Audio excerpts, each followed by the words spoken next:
All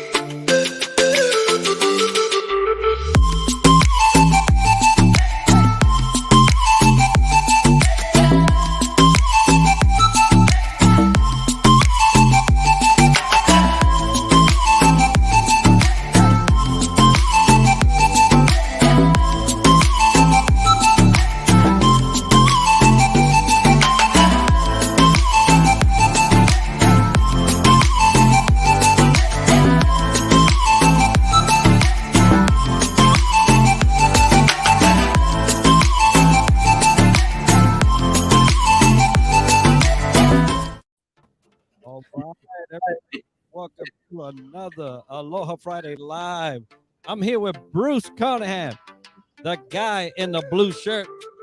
I am so ecstatic about having him tonight because we go back a little ways, and we're going to be talking about that, how process improvement is actually happening in our lives. But we're going to talk about leadership and process improvement tonight. I hope you enjoy this show.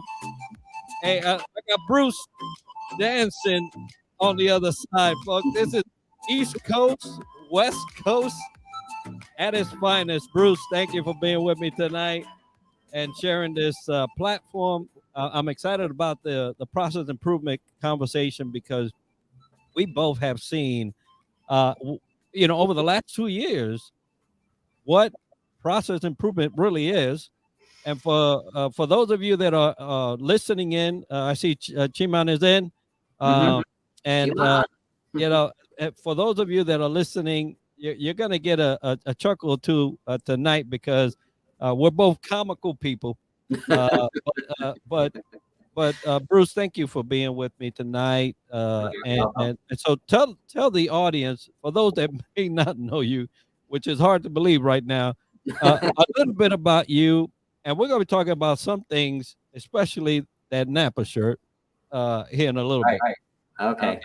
Yeah, Chima, welcome to the stream with us. And I am Bruce Carnohan, but a lot of people know me just by the guy in the blue shirt here on LinkedIn. And my actual approach to process cleanup or process improvement is called Simpler, Faster, Better. So I'm sure we'll ping in and out of that subject as we go. But I'm actually based in Tempe, Arizona, and it's a beautiful Arizonian afternoon. I just went for my digital walk break, which is one of my fast tips that I would recommend, and we can come back to that.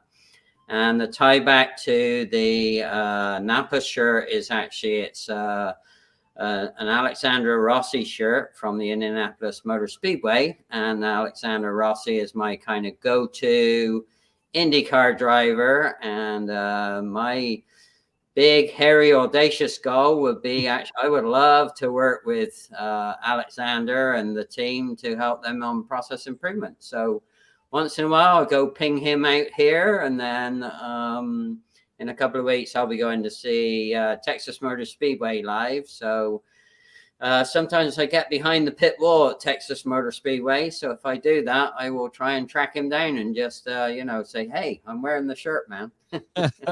That's fabulous. It's always good to run into those that inspire you throughout, your life. And that would be, I say, a dream come true. Talking about dreams, I know you have your dreams for 22 in a square area. In a square area. We're going to be talking about that because that's part of process improvement, right? For folks, if you're listening, we're going to be covering some things. Namely, there is a link in the comment section that I put. We'll plug that in at the end of the show. But feel free to peruse Amazon and look at that process improvement checklist there, the book that Bruce has. But Bruce, what got you into process improvement? Yeah, that's a great starting question. Back to your other lead into that. Yeah, we'll take a quick look at my vision board. So part of what got me into process improvement was that I'm a visual, what they call kinesthetic learner. I was brought up in a pretty underprivileged family, lots of people in a small house, and the clutter or disorganization used to kind of set my brain off in the wrong direction. So I'm kind of like an old-fashioned computer. When the brain gets filled up, you need to defrag it often. Defrag. I haven't heard that.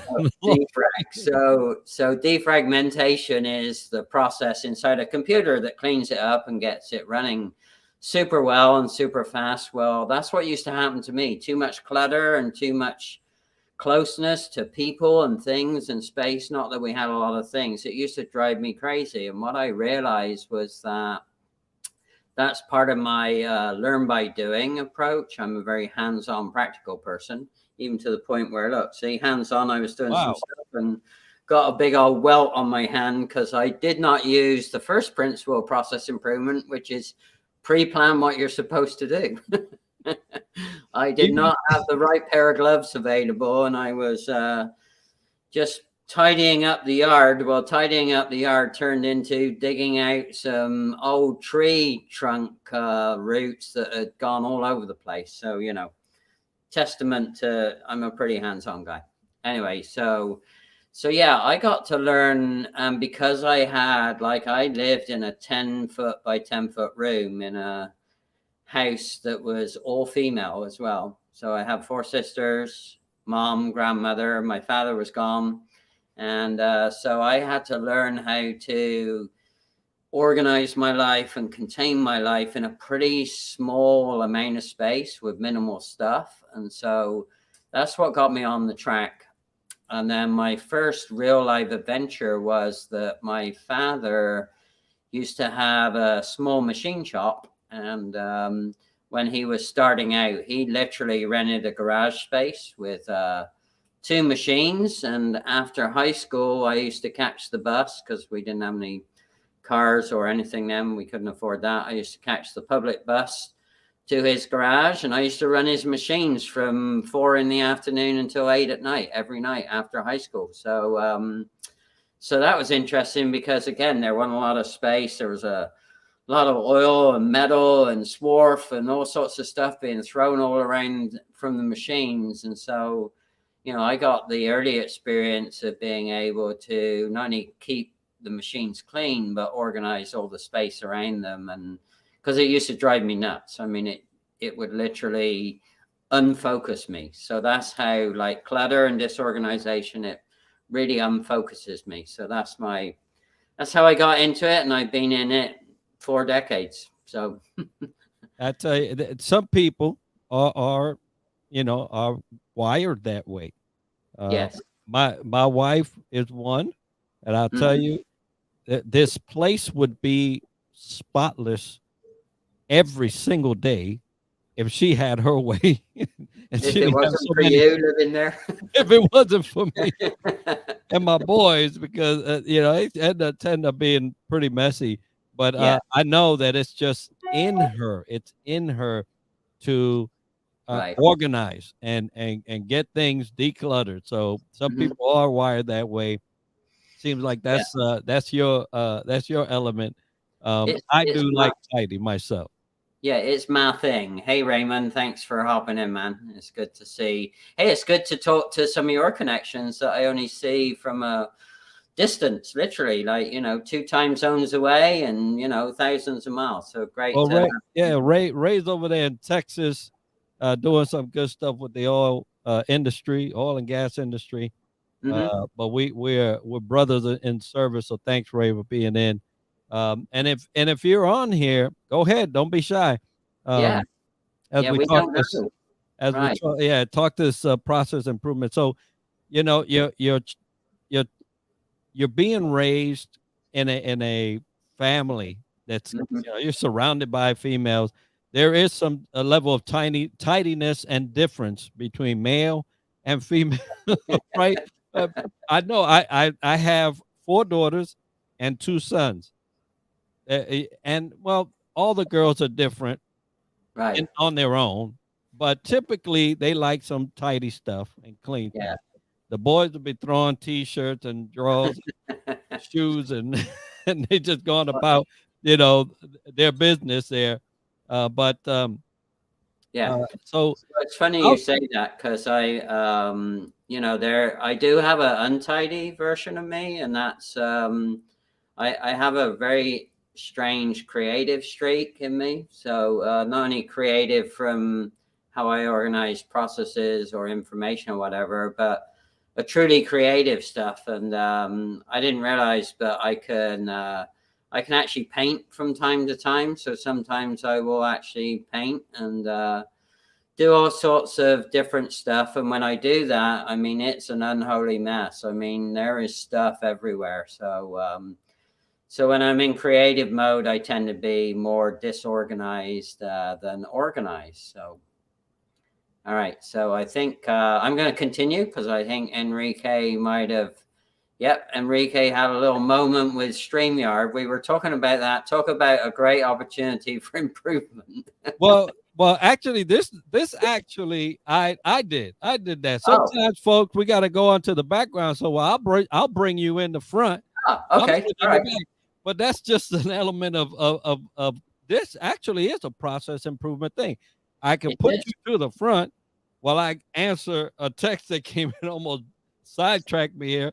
But we're back. So in process improvement, yeah, and we'll talk about your board, because this is one of the elements in our lives, folks, that you have to figure out. If you want to go from point A to point B, you got to have a process. You just can't say, okay, I'm going to go out and hopefully I'll end in B. There is a trajectory. There is some planning that has to occur. Mm-hmm. And you have to put that element in there, or you'll end up anywhere. You may end up in Z for all you know, right? So in life, we do the structure, and it is made so that we can be effective and efficient in our daily processes. So let's talk about your vision board, because that is a backdrop to everything you do. It is. So just to put that into context again, I'm a visual learner and a kinesthetic learner. So I learn fastest visually and by doing stuff with my hands. And again, the other piece of context, I used to think vision boards were kind of like woo-woo stuff, just not really real. And what I realized is that one of the techniques that a lot of people don't always use is a very simple technique called plan, do, check, and adjust. And it's called Pdca, and it's one of the most powerful plans you can have out there. So part of my vision board, I'll talk to it a little bit. Everything that will happen in 2022 is on that vision board.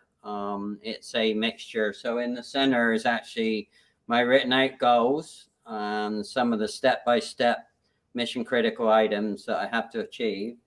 I do a lot of observational work at IndyCar racing tracks. That's why I love to go. Not only is it my sport, but if you want to see high performance teams in action, go to any high performing type live events, because even down to getting all the people in and out of the stadium, all the suppliers and vendors, but when you actually watch the teams in action, doing pit stop, repairs, getting the car to the track, off the track, I mean, they are the epitome of high performance teams.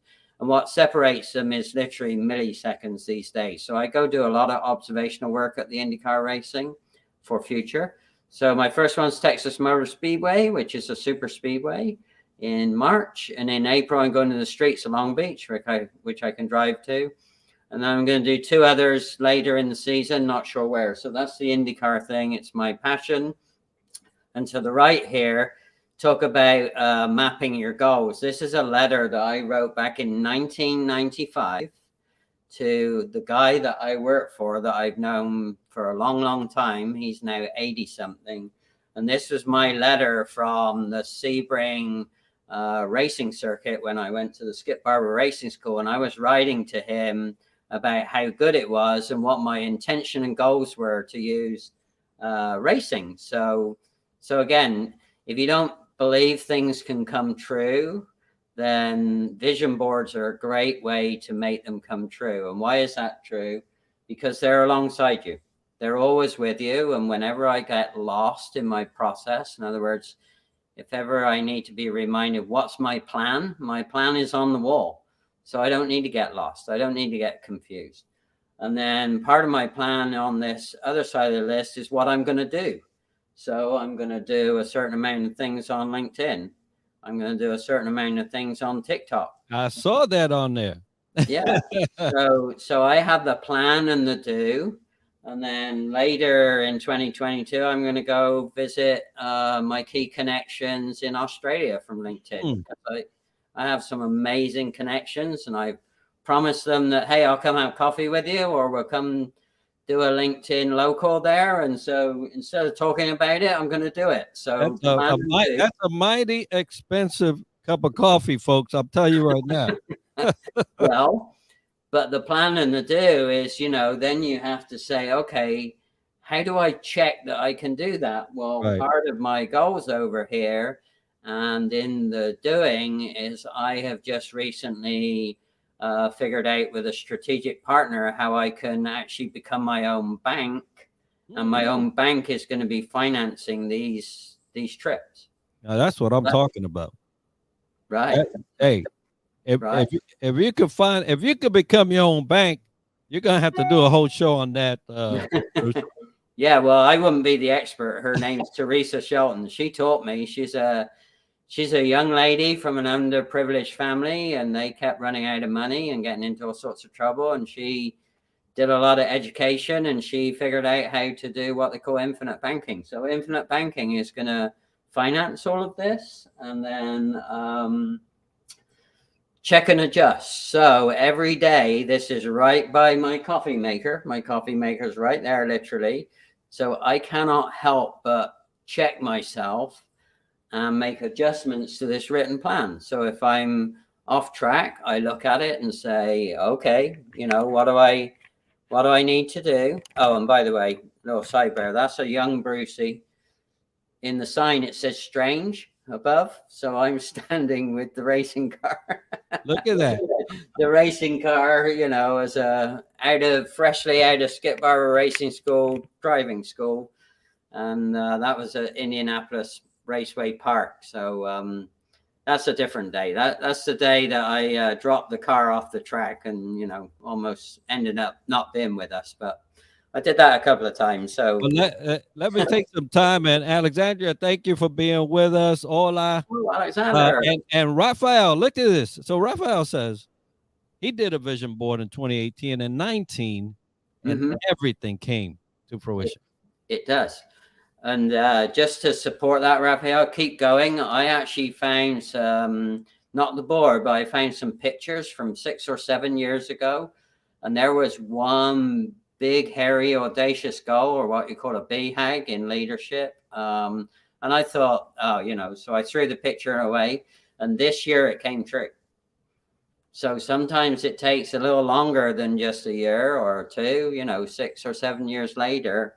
And then it came true. And then even going back to my little letter of 1995, when I'm writing my boss saying, hey, I love this stuff. It's in my veins. I want to keep doing it. And here I am, 30 years later, almost still doing it. That's amazing, folks. And, it doesn't hurt. It does not hurt to take some time and analyze your life. Put yourself in point A, wherever you are. It doesn't, right. What you did yesterday, who cares? I'm just going to tell you that right now. Who cares what you did yesterday? Where are you today? Right. And where you want to be tomorrow. Yeah. And if you want to put it out years, go ahead, put it out in years. I always said, I want to write a book. Mm-hmm. And it took me a long time to get to the point where I actually did. Mm-hmm. Here we are, 2022. My first co-authored book comes out next week. Awesome. My second co-authored book, and I'm gonna tell you a little bit of Raphael. Raphael, right here, the guy that said, "Hey, I did 2018 and everything." He's the author right there, and I'm co-authoring a book with him. So, Awesome. it is amazing Mm-hmm. what will happen when you put it down. Why? Because you give life to an idea Mm-hmm. when you put it down. Yeah.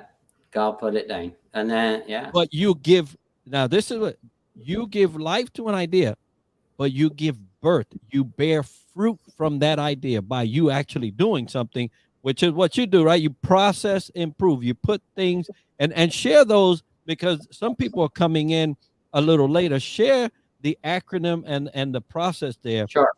Okay. So one of the strongest methods is what they call plan, do, adjust. It's often called PDCA, and actually in our conversation we've gotten now to, I talked about the plan. There's a lot of doing behind the plan, but you have to check. I mean, you don't want to go wildly off down a wild goose chase, doing if you're off track. You need to check, am I on track? And if you're not on track, do the adjust. So the check and adjust is a constant, like left hand, right hand. And then back to your analogy about getting from A to Z, Enrique, I always liken that. I always tell the story of, just think about, what do you do when you're planning a vacation, particularly if you're planning an out-of-state vacation. It doesn't matter where you drive, fly, trains, planes, and autumn. It doesn't matter about the mode, but if you're in Tempe, Arizona, and you want to get to Orlando, Florida, then that is a plan. You figure out what's the plan to get from well, if you're in Seattle, Washington, and you still want to get to Orlando, Florida, well, guess what? The plan is different. The mode of getting there is the same, but the plan is different. So back to your point, first element of leadership is you got to be super honest about, where am I? Because if you're not super honest about where am I, getting to where you want to be will not work. Because you'll end up, instead of getting to Orlando, Florida, you'll end up in Miami Beach, right? That's right. Because you've started from the wrong point and all your plan is taking you to the wrong point. So the element of self-leadership, and this is the toughest stuff, as we know, Enrique, way back in our early conversations a couple of years ago. The toughest thing about self-leadership is the self-management and the brutal honesty to say, where am I? What am I not really good at? What help do I really need? And then you got to that's part of your plan. Because if you just go off and do something without the plan, you'll end up in the wrong place. Hey, let me tell you, I was talking to a gentleman earlier, and I said, and we all know this, you could be super busy and go nowhere. Yeah. It happens every day, all the time, right? It has happened with me. I'm sure it happened with you. I'm sure it's happened to all the people listening. You could be super busy and go nowhere. Right. But if you have a plan to do something, and then you check that, what you're doing to make sure it's all right, then you can adjust. But that's okay, because you're down the road.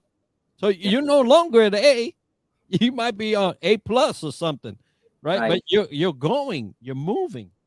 But without a plan, and right, you fail to plan, you plan to fail, right? That's how they say. Yeah. Yeah, and it's funny because I used to make this mistake, particularly in my early supervisory and leadership days. I used to say this to people, and shame on me. It's like, just do something. Well, no, it's not just do something. It's do something on purpose, Right. with a purpose, right? Exactly. So, but I was trained, by an old school guy that used to say, "Oh, just look, if you're not busy, look busy." He would say all these dumb things that I realized now are really dumb.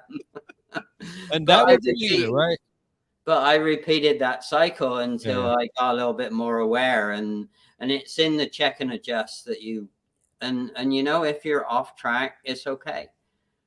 But shame on you if you don't go back to the plan and readjust and redo to get back on track. And again, adjustment is hard because often it's, I mean, we were talking offline about, StreamYard and LinkedIn, about sometimes they adjust things and they don't realize that, they mess each other's process up, and you're about to do something, and then all of a sudden you got to try and make some setting changes on the fly. And that's happened to both of us. I mean, talk about a 2-year journey you and I have had. I mean, I remember the first time you and I jumped on Zoom, we were like, which button do I press? What do I do next? Like, how do I do that? And then how can I hear you? I mean, it was, talk about teaching, in my case, an old dog new tricks. It's like, oh my God. But I had a plan, and what my plan was, I went and found somebody 2 generations younger than me that got all this stuff, who rapidly taught me how to not struggle. And and again, that's the second piece of leadership. If you're stuck, find somebody in the team, or find somebody around you, or find a friend or a colleague that is better at something than you, and have them teach you how to do it. I'll talk about struggle. So Alexandra said, Bruce, what has been the project that you've worked on where you had the biggest change or outcome on a situation? Well, I'll pick on a positive one, not a negative one. I know Alexandra is feeling a little under the weather, so I hope you're feeling a little better, because I was texting her yesterday. I have some memorables. I think one that would closely relate to Alexandria's understanding was that I'm also kind of a little unusual, that I can do process improvement in any environment. And a lot of people only stick to either manufacturing or services, but I can do both. And I've never forgotten, I got invited to go to a pretty rural part of South Carolina. And I went to work in a state agency, and the executive director had about 22 people working for them. And what they did is they processed grants for underprivileged families to see if they were eligible for funding for childcare or education for their kids, also in the childcare environment. So it was a pretty humanitarian piece of the puzzle they were doing. And I've never forgotten the first time I went to the office. It was, dark and dingy, and it smelled bad. And Millie, the executive director, came out, and I thought she was the custodian. To be honest, I didn't realize she was the executive director. So we met and we chatted, and so I got to start to talk about the team. And the first thing was that there was obviously a motivational problem in the team. So after talking through that, and anyway, cut a long story short, the real memorable root cause, and it had never come across this before, is the bickering or the bad motivation in the team was because they didn't have a defined professional dress code. So they were all, being hypercritical with each other about, oh, look at what Bruce is wearing today, or look at what Enrique came in his flip-flops, and I got, and how'd you know, Bruce? How'd you know? Well, I know. No, the executive director didn't say anything. Oh, and then, by the way, the executive director shows up, with a hole in her jeans. It's like, anyway, so that was a pretty memorable root cause. So what was very interesting is we fixed the dress code thing, and we fixed it collaboratively. And their creative solution, talk about using vision boards and everything, what they did is they took pictures from magazines, and they defined what was unacceptable dress code for the ladies and what was unacceptable dress code for the men. And then they have what was acceptable for the ladies and for the men, and they put it in the lobby of the entry to the office. So you can't make it any plainer than that, huh? You can't. Now, the real cool thing that they did, which was unexpected, is they came up with their own consequences of, well, if I show up inappropriately dressed, what do I do? And the consequence they came up with is the person had to leave work, either go to their car or go home, redress to meet this code, and they did that in their own time. So they weren't paid to do that. Heavy consequence. Heavy consequence. But you know, the school system, it's kind of has something like that, except that what they are, right? I don't know every school. They don't make it as heavy a tax, right? Because it's children or whatever, right? Sure. But they push that burden on the parents. Says, hey, you just dropped your kid off. You should have known better. Right. And now this kid is here. They gotta get you bring some clothes. So right. The point is that there's some pain with consequence. Absolutely. But more importantly, what was amazing was that because the team came up with it all collaboratively, they stuck to it. And once we got past the root cause of what the cause of the bad morale was, we could then get to work. And when I mean get to work, so back to the grant processing thing, it took them about 62 days. So from the day that I filled out the form, and bearing in mind, these are underprivileged families that really, really needed the care and assistance and help. It took 62 days from the time I turned in the form to find out whether I was going to get help or assistance. That's 2 months. And for a young family or working mom, dad, you know, with kids that need childcare support, that's an eternity to wait. It sure is. So again, an eternity for somebody that isn't waiting on something. 62 days to 62 days. Anyway, so cut a long story short, after working with a team, they actually trusted me enough to say, well, how fast do you think it should be? And I said, well, how fast it should be is actually 5 days or less. How fast I think you can do it, I think is 10 days or less. And they said, you're absolutely nuts, Bruce. You are like crazy. And I said, well, let's go back to the dress code thing. You know, we fixed that problem pretty quickly. Why can't we fix the 62 days down to 10 days pretty quickly? And so anyway, after a couple of months, we got it down to 9.8 days. The office was immaculate. The dress code was perfect. And what was super compelling was that was noticed by the leadership of the state of South Carolina. And that executive director became a world-class presenter of how to do process improvement. So look at that. All the other agencies would come to her office and say, okay, how did you do all that?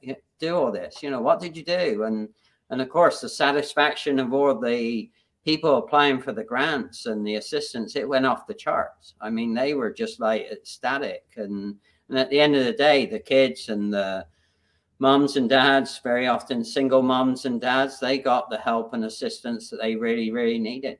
So, and that is the true testament of process improvement at its best, where you can take now, and I don't know how many of you listening are involved in processes on a day-to-day basis.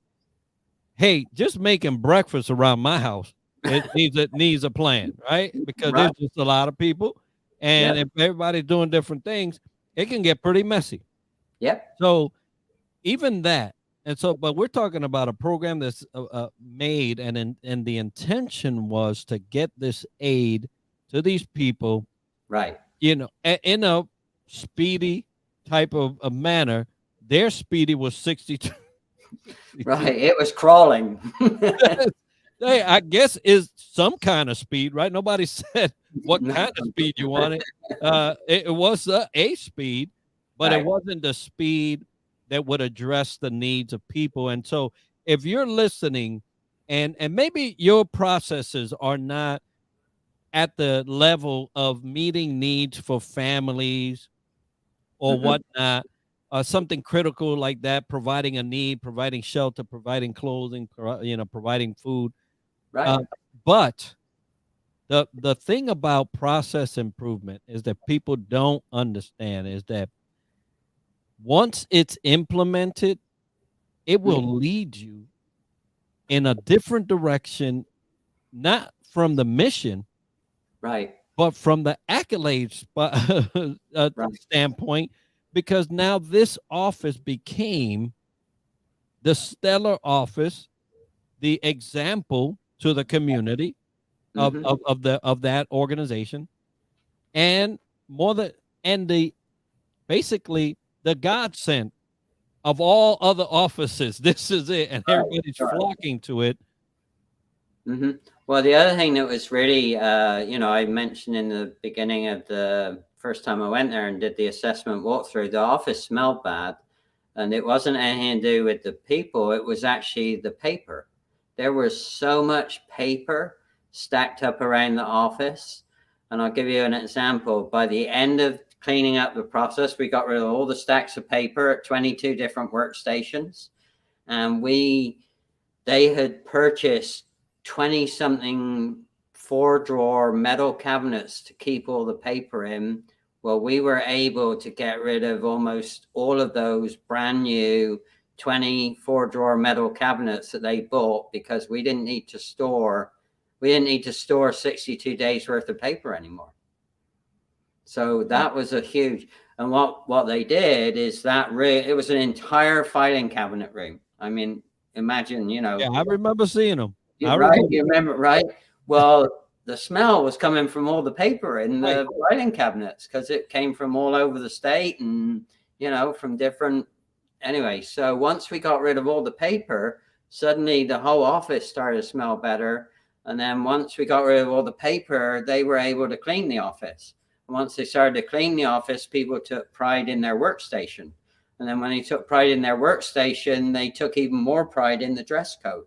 And when so it had this unbelievable snowballing effect, and the office even felt like brighter. As soon as you walked in, it was brighter. It smelled like spring fresh air. Everybody was happy. They were laughing and joking instead of not. Some of the people couldn't even see behind the stacks of paper on their workstation. You couldn't even see the person that was at the workstation. It was unbelievable. Look, it's a amazing thing to see how environment can truly change the outcome of most all things. Absolutely. Put somebody in a poor environment like that, and you get 62 days, and they were happy about it, right? They were breaking records. Well, some people used to hide behind the paper when they, when they were tired, or they would take a nap behind the paper. Nobody would know. I tell you, and you change the environment. Yeah. And not only do the workers, the people who are at that office are feeling great about themselves and their product, but the people on the receiving end are feeling great about the product. And that's just what process improvement does. Well, and the final piece of that was that not only did Millie, the executive director, she had an up and coming, because she was more senior lady, so she already had her successor identified, and Debbie was this very introverted, didn't say anything, was pretty plain vanilla. After they did everything, and a couple of months later, they were invited to present at a national conference. And I actually went to the national conference to watch them present. And Millie was in a pinstripe suit. She had her hair done, and Debbie was there, and Debbie did the entire presentation. She just came alive. She just was illuminated. And she just told the story. She said, hey, yeah, we were skeptical. We were lost. We were all bickering at each other. We were all fed up of working there. We were tired of all the bad phone calls we get saying, "Where's my grant?" and blah, blah, you know. And she told the story. It was unbelievable just to watch. And she did become the heir apparent she became the director. So look at that. And so, Bruce, you had shared, and I did share on the chat for those of you that are listening. There is a link there, and I want to cover this now because 40 minutes has elapsed, and it's amazing how fast this time has gone by. But there's a link on there, and so, Bruce, I want you to talk about, as we're talking about process improvement. You have this book that you have created. Little journal. Yeah. So, yeah, it's good. So,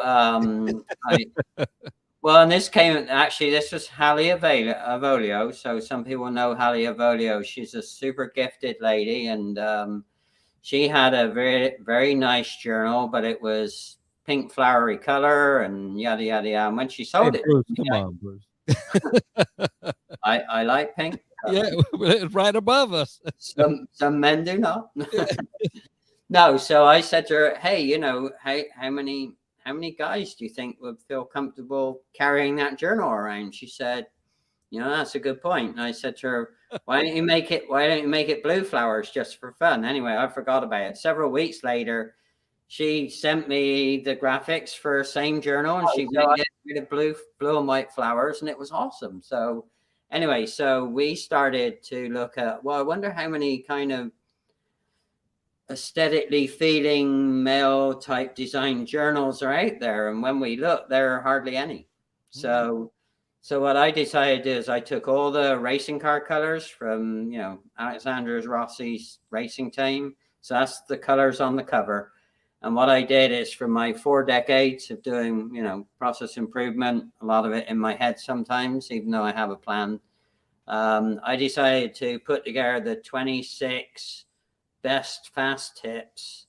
The reason why there's 26 is that you get 2 weeks to put in place each one, so it becomes an annual journal. And then on each of the fast tips, there's a place where you can record your successes very quickly in bullet points. But more importantly, at the bottom of each week, there is a suggested recognition or reward that you give yourself. And so why is that important? What I found is one of the biggest demotivators from a leader's point of view is not doing enough small incremental recognition or accolades to the team or the individual. So, and most of them are non-monetary ideas. So, for instance, one I love to do is, when I see new mown grass, I like to take my flip-flops off and go walk barefoot in the grass, because there's no better feeling, right? That's a true Hawaiian right there. That's right. Aloha. No, but that's just an example. Or another one is, and I've done this very often with a team when we're stuck. I'll go, hey, come on, let's go outside. And sometimes we'll either do a walking team meeting outside, or ideally, if there's a bench there, and I'll have them sit and we'll work for a little bit, and then I'll say, "Oh, hold on, I'll go buy them ice cream," and bring them ice cream. And just that one little change in environment can completely change the trajectory of the team or the individual. So anyway, that's what's in the journal. So and then there's space at the back for writing down ideas for your vision board or goals for next year. And you can start anywhere you like in the journal. You don't have to start in the beginning. You can start at the end, in the middle. It doesn't matter. So outstanding. Well, I put that link in there in the comments, so you guys can go ahead and plug away, clicking on that blue thing, hyperlink, and check that journal out. Help you out. It's funny that you mentioned that, Bruce, because when I was serving as executive advisor to a CEO at a company, I was basically given a blank check to go from the new hire all the way to the CEO. And I could talk to anybody at any time, and they can come and talk to me. And what I would do was, if they came to talk to me, we would leave the building. Yeah. We would go get a coffee and be outside of the element of the workspace. Absolutely. And that opened up so many doors and so many conversations that wouldn't normally happen at the Right. building. And I was authorized to go ahead. Hey, once you're with Enrique, you're with Enrique. And so it was a great thing for the company to facilitate something like that, but to allow it. And there was a lot of process improvement that came out of those conversations. Oh, you bet. Yeah, because that's the other thing. A lot of people, and again, some people think I'm weird saying this, but what people don't realize is that culture lives inside the building, the walls, the floor, the ceiling, the desks. It's not just inside the people. So when you're in the culture, particularly if the culture is broken or not functioning the way that you want it, if you have those discussions in the culture, they're not very free discussions. Whereas if you leave the culture, leave the environment, leave the walls, floor, ceiling, those conversations become a whole lot better and a whole lot freer than Right. they would be inside the organization. So, Well, folks, we're out of time, and what I want to do is right now thank Bruce for being with me. Thank you, brother, for taking this time to talk about something you're passionate about. I'm passionate about. The guests are passionate about. Everybody needs yeah, process improvement, folks. And so, thank you, Bruce, for taking that time this time to share that with us, folks. Get on that journal. Get in there. Buy that thing. I'm gonna buy more. I'm gonna buy one right after this show. well, But thank you. before we go, let me Yeah, show you something. 15 Honolulu, bucks. Honolulu Cookie Company. You see the little banner Yeah. on the bottom. Oh, cool. Bruce, I'm gonna send you one of these, brother. I'd love it. Yes, please. You're gonna get that. For those of you that are listening, check out the Honolulu Cookie Company website. They have some great cookies. I am not getting paid for this, but I love it and I want to share it. All There's right. a couple of other things I want to share with you before we go. Business and Bourbon. Business and Bourbon is happening in Tampa. If you happen to be in the Tampa area, this is a great event. I'm going to be talking there March 16th from 5 to 8 p.m. in Tampa. We're going to be talking about business. We're going to be talking about tech. We're going to be talking about all kinds of leadership stuff. So if you happen to be in the Tampa area, please come by. Get your tickets at Business and Bourbon Live. You can look at that on the website. Another thing that's coming up in May, Podfest Expo. Hey, Podfest. That's what I do, podcasting. So if you happen to be in Orlando, Podfest Expo, it's May 26th through the 29th at the Hilton Orlando. And if you want to go, you get 20% off if you use DTLW Podcast 20 at checkout. We would love to see you there. I'd love to see you there at Podfest Expo. I'll be speaking about LinkedIn Live. Imagine that, Bruce. Yay. I'll be speaking about that.